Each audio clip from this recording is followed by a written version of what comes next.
So you might think a heart attack is just a plumbing problem, right? A blocked artery starves the heart muscle of oxygen. But what happens after that? Well, that's when things can get electric. The injury often leaves behind an electrical problem, a kind of storm brewing in the heart's wiring. Today, we're going to dive into what happens to that electrical system and why it is, quite literally, a life or death matter. Okay, this phrase right here, it's the key to the whole thing. After a heart attack, part of the heart muscle, myocardium, becomes ischemic. That's just a fancy way of saying it's been starved of oxygen. And what happens when a muscle is starved of oxygen? Well, it gets irritable, it gets cranky. And a cranky heart muscle, it doesn't play by the rules. It starts to misfire, and that's when you get these really dangerous abnormal rhythms. So the very first sign of this irritability is something called a premature ventricular contraction. You'll hear doctors call it a PVC. And honestly, you can think of it like the first little rumble of thunder you hear before a big storm really rolls in. All right, so what exactly is a PVC? Basically, it's an extra heartbeat that comes from the heart's lower chambers, the ventricles. It shows up too early, and on an EKG monitor, it just looks weird, kind of bizarre. And because it's so out of sync, it doesn't really pump any blood effectively. That's why it gets called a wasted beat. You might have even felt one before. It's that weird flutter or skipped beat feeling in your chest.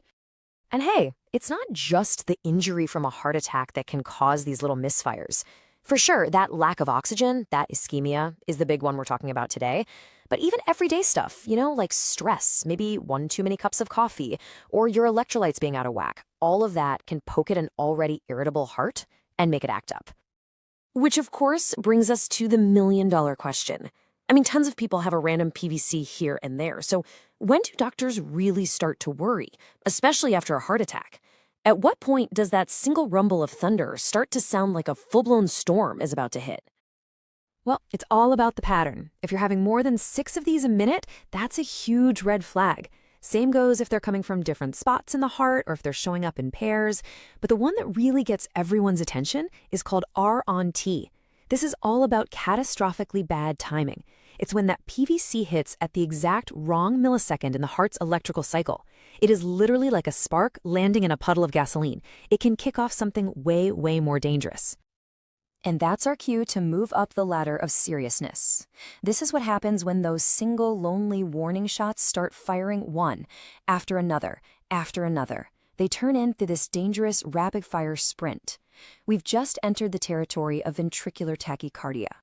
And the difference here is super simple, but absolutely critical. One single wasted beat, that's a PVC. But if you get 3 or more of those bad boys in a row, boom, that's a whole new ballgame. We now call that ventricular tachycardia, or VTAC for short. It's a simple change in definition, but the implications are huge. Okay, so here's the big problem with VTAC. The heart is just beating way too fast. We're talking 150, sometimes 250 times a minute. The chambers literally don't have enough time to fill up with blood before they're told to squeeze again. It's like the heart is spinning its wheels, working furiously hard, but not actually going anywhere. It's not pumping blood to your brain, not to your organs. You've got little to no output. And what happens when your brain doesn't get blood? Well, you pass out, fainting, or what docs call syncope. But listen, that's not even the biggest danger here. The real terror is that this super fast, but still kind of organized rhythm can just completely spiral out of control. It can degenerate into absolute total electrical chaos. And this is that chaos. This is ventricular fibrillation, VFib.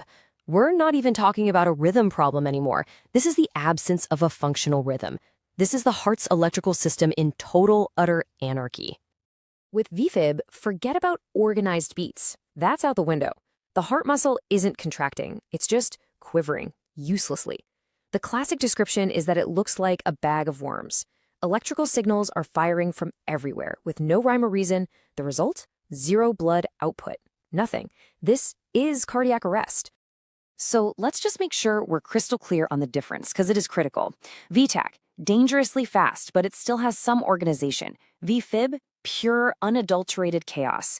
VTAC might be pushing a tiny bit of blood around. VFib, absolutely nothing. That's why the response to VFib can't wait a single second. It demands immediate, life-saving action right now. Okay, so how do you fight back against that? How do medical teams jump in, stop this electrical storm, and basically reboot the heart? Well, they have a very clear, very practiced plan to bring order back from the brink of chaos. When it's VFib, the protocol is non-negotiable. Step 1, start CPR. Immediately. You have to manually pump that blood to keep the brain and organs alive. But the thing that actually fixes it is defibrillation, that big shock. You send a massive jolt of electricity through the heart to just stop everything, stop all that chaotic quivering. You're basically hitting a giant reset button and praying that the heart's natural organized rhythm decides to kick back in. Now, obviously, getting out the paddles is for the most extreme, lights out emergency. For the less severe stuff, like those dangerous patterns of PVCs or even VTAC where the person still has a pulse, doctors have a whole toolkit they can reach into. They'll use things like oxygen to help that struggling heart muscle, and a whole bunch of medications, beta blockers, calcium channel blockers, or potent antiarrhythmics like amiodarone, all designed to just calm that heart down and stop these dangerous rhythms from even starting. And that right there brings us all the way back to the beginning. See? Whether it's a pill or a powerful shock, every single thing we've talked about has the exact same goal. Calm down that irritable, cranky, oxygen-starved heart muscle, stop the misfires, and just let the heart's own natural pacemaker take back control and get a normal, life-sustaining rhythm going again. So from just a single skipped beat all the way to total electrical chaos, it's pretty incredible, right? The heart's rhythm tells this amazing, dramatic story of injury, of danger, and of the incredible fight to recover. It really makes you wonder, doesn't it? What other incredible stories are being told, right this scary second, by all the hidden electrical signals firing away inside our own bodies?